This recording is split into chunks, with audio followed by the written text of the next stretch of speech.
Você tem consciência de que tudo que foi criado foi também programado para viver de uma determinada maneira, num determinado ambiente? Caso contrário, caso não esteja vivendo da maneira que foi programado para viver, no ambiente que foi programado para viver, vai ter muitos problemas. E na verdade nem vai ter vida de verdade. Você quer saber como Deus planejou a sua vida?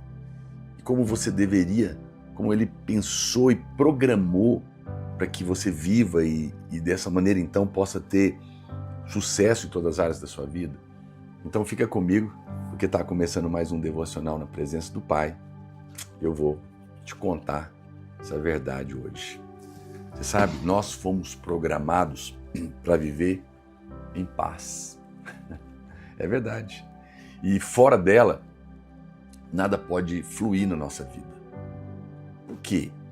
Porque a paz, ela é a maior expressão da fé. Só tem paz de verdade quem realmente entregou a sua vida, seu problema, seus desafios. E só entregou quem creu, quem realmente conseguiu crer. E por isso que a fé é acionada nessa hora. E o justo viverá pela fé. Então, em outras palavras, o justo viverá pela paz. Isso é uma coisa importante, já vamos escrever logo no começo. Pega o seu caderninho aí de anotações ou escreve aí nos comentários. O justo viverá pela fé, ou seja, viverá pela paz. O justo viverá pela fé, vírgula, ou seja, vírgula, pela paz. Porque a paz é o sinônimo da fé. E é isso que move o braço de Deus, é isso que move a mão de Deus. A paz ela é o reino de Deus e deve abranger todas as áreas da nossa vida. Adão estava em paz quando ele estava na presença do pai dele.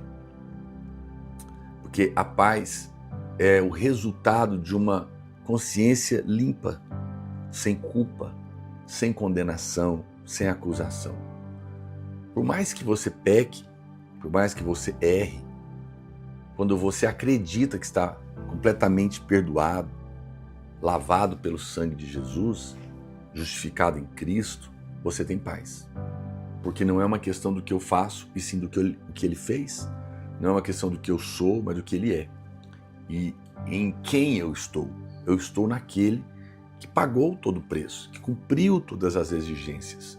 Então está tudo resolvido diante de Deus e a minha vida. Não por causa de mim, mas apesar de mim. E eu posso ter paz. Não por menos que as primeiras palavras de Jesus após a sua ressurreição, quando ele encontra os discípulos, foi: paz seja convosco. A Bíblia fala que ele atravessou a porta, onde eles estavam trancados com medo dos judeus, mostrou a mão e o lado, que é a obra consumada, e disse: paz seja convosco, porque está pago o seu pecado, está paga a sua culpa, sua condenação. Vocês não precisam viver com medo. Se você meditar no Evangelho, a minha oração é que você comece a tomar posse da paz que nosso Senhor Jesus lhe deu por herança. Jesus disse que Ele nos deu a sua paz. A minha paz vos dou. Não vou lá dou como o mundo a dá.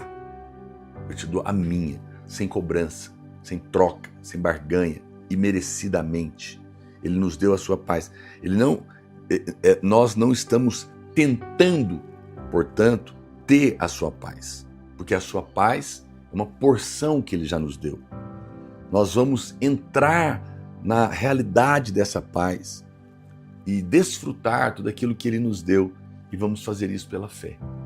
Isso é tão importante. A paz é resultado do descanso. O homem, quando ele é expulso da presença de Deus por causa do pecado, ele perde a paz. Quando você perde o entendimento da obra da cruz, você perde a paz. Então existe um poder nessa paz, que no original é chamado de shalom. Shalom. Queria falar com você a respeito do poder do shalom. Quando Jesus falou aos discípulos sobre deixar a sua paz lá na última ceia, sendo judeu, ele teria falado em hebraico. E o Novo Testamento foi, no entanto, escrito em grego. Por isso a palavra usada para paz em João 14, 27 é eirene, no grego, eirene. Mas como Jesus falou em hebraico, a palavra real que ele teria usado é a palavra shalom, para paz, no hebraico. Eirene no grego, shalom no hebraico. E nesse contexto, ele falou em hebraico. Isso significa que ele teria dito aos seus discípulos, shalom, shalom, deixo com vocês a minha shalom vos dou. E ele está dizendo a mesma coisa para mim e para você aqui hoje. Ele teria dito à mulher, também com o fluxo de sangue, entra no shalom, vai em paz, entra no shalom. Por que isso é importante? Porque shalom é uma palavra hebraica que é muito rica de significados. Não significa apenas paz de espírito. É uma palavra abrangente que inclui muito mais coisas.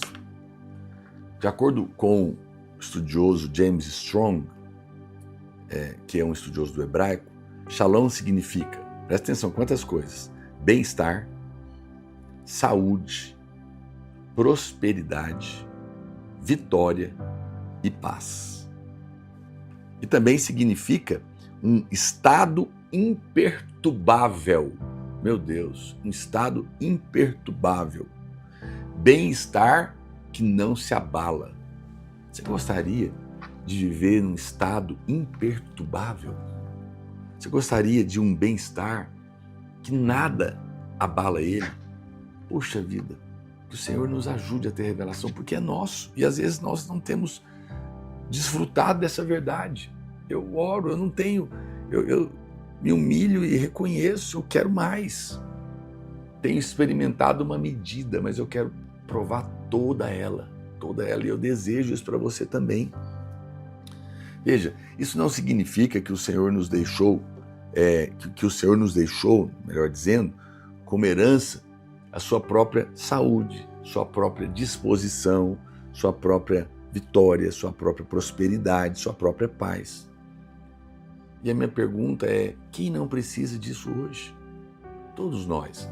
Então veja, nós temos recebido uma medida, mas eu preciso dizer algo, a paz pode ser multiplicada. A paz pode ser multiplicada. Você sabia que você pode andar em um maior grau de shalom? Tem medidas. A Bíblia nos diz, graça e paz vos sejam multiplicadas. Olha aí, graça e paz vos seja multiplicada no pleno conhecimento de Deus e de Jesus, o nosso Senhor. Está em 2 Pedro, capítulo 1, verso 2. E a Nova Tradução coloca da seguinte maneira, que vocês tenham cada vez mais graça e paz à medida que crescem no conhecimento de Deus e de Jesus, o nosso Senhor. Isso significa que o favor, o shalom de Deus podem ser multiplicados na nossa vida.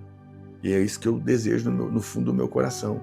Mas a sua shalom não é multiplicada em nossas vidas por fazermos mais, ou por tentarmos conseguir mais, ou por merecermos mais. Não. O shalom é multiplicado nas nossas vidas através do conhecimento de Deus e de Jesus, é o que a Bíblia está dizendo, o nosso Senhor. Ou como Kenneth West diz, ele é um estudioso do grego, e ele coloca da seguinte maneira, pelo pleno conhecimento do nosso Deus, Jesus, o Senhor. Ou seja, quanto mais conhecemos Jesus, mais vamos experimentar a sua shalom, crescendo e sendo multiplicada na nossa vida. A palavra de Deus nos diz que nosso Senhor Jesus, lá em Isaías 9:6, é o príncipe da paz.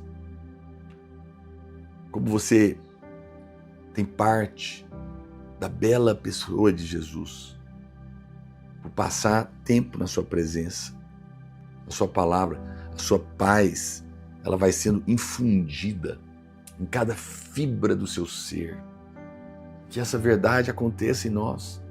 Mesmo quando você for confrontado com uma crise, eu declaro que a sua paz vai guardar e vai fortalecer o seu coração. Hoje eu oro para que essa paz seja revelada a você, que você creia, que você receba sem merecer e que você cresça na revelação, olhando um pouco mais para Cristo, vendo o seu amor, sua graça, o seu perdão pela sua vida. Você possa experimentar de um estado de paz intocável, que não pode ser movido. Como eu anotei aquela frase, eu achei ela tão forte, né?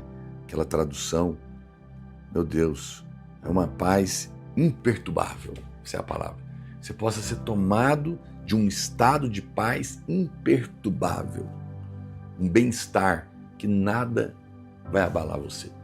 É a minha oração por você hoje, amém? Olha, como esse assunto é importante. Então, pega o link, vou salvar aqui, compartilha nos seus grupos de WhatsApp, abençoe pessoas e não se esqueça de clicar aqui embaixo e se inscrever no nosso canal. Pai, eu oro para que os meus irmãos nesse dia sejam tomados dessa paz imperturbável. Ó Deus, dessa graça, desse bem-estar inabalável. Ao olhar para o Senhor e para a sua obra consumada, eles possam crescer na paz, sem troca, sem merecimento, mas pela sua pura graça, no nome de Jesus. Fica na paz, fica no shalom, em nome de Jesus.